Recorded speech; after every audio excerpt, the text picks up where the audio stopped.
Alright, I thought I had tried every barkTHINS, and then they come out with a pretzel and sea salt. So let's see what's up with that. Pretzels already have salt, so is there a little bit more salt in here? I guess we will find out. I am going to use a trusty old razor blade to open this, and we'll check this out. It's Arizona, but it's still in good shape. Always looks pretty dusty because it's in here being knocked about, but the pieces are pretty big, nothing stuck together. Let's try this out.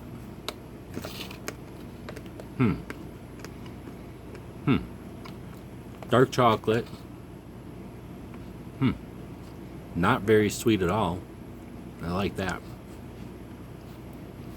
The pretzel makes it crunch, break apart in your mouth. It's really interesting thing going on there. The flavor's a little weird. I'm gonna try again. I didn't get much salt in that one.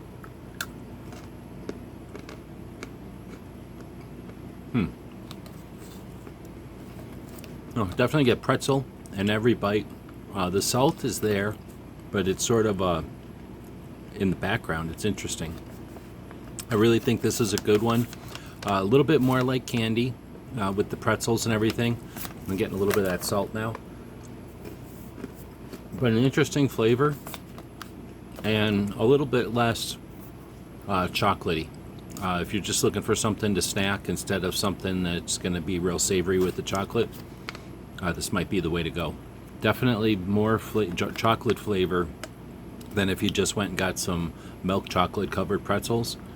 Pretty good. So if you're on a dark chocolate exploration, this is one worth checking out. Hope this helps.